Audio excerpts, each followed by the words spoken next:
Paul, tell us about your musical career and your musical influences as you were growing up and developing your style. Okay, well, my career began when I was 12 years old. My first band was, a garage band that played psychedelic rock songs and soul music from that period. So we played the music of Cream and Jimi Hendrix. We played Stax Volt. Sorry, I got scratched. We played Stax Volt. We played Motown.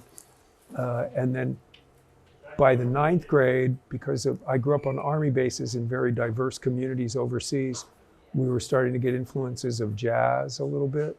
There were some of the young kids and that were into jazz that influenced me. And then there were the GIs that were the older guys. They were like 19 and 20 years old. They would influence us to teach us how to practice correctly. And then I started writing songs back then as well. And my songwriting influences were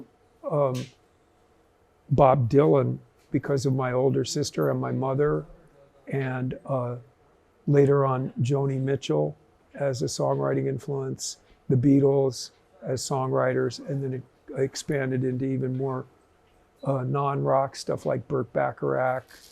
And the narrative always intrigued me as much as the music, the stories that songwriters told. So I like the French symbolist poets like Baudelaire and Rimbaud.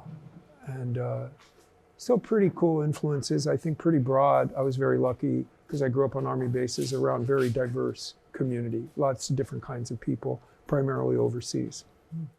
So how did you meet Mikio and get involved with Mountain Castle Band? Okay, I was 20 and it was in North Florida, in Tallahassee, Florida. Mikio had a band called Shazam that had relocated from LA to North Florida. And they had a large property and a small recording studio on this large property in these trailers. And the bass player quit and came back to LA. So there was a sign in a little music store in Tallahassee, Florida. I was going to Florida State University. And it said, you know, bass player, wanted bass player for band that plays funk and soul and rock.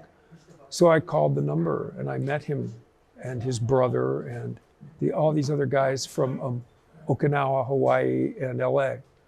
And it was great. It was a lot of fun. We worked for a business that was similar to K-Tel Recordings. This company made sound-alike recordings. So it was marketed on 8-track tapes in impulse buying places like truck stops and 7-Eleven type stores. And they were 8-track tapes and it said, as done by the original artist instead of done by.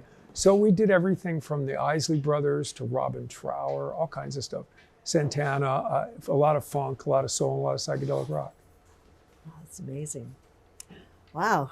Well, with an international listening audience, where would you like your music to be going? Well, I think that our music will proliferate. Well, it is proliferating because of the stories, the narratives, the stories that are told in the music. It has a universal appeal because it addresses the human emotional condition, and it addresses, dare I say, like a person's quest for, whoops, that was loud, a person's quest for meaning, you know, spiritual development, emotional development, personal development. And because the music's basically rooted in the African-American traditions that came to the United States, like soul music and stuff like that, and blues and R&B, I think that it would be nice to see the music heard in different countries, but also I'd like to see it proliferate in film and television and stuff and streaming, see how it looks to picture, see if some filmmakers and TV type people could find a place for this music because of the narratives, what Mikio's lyrics are about.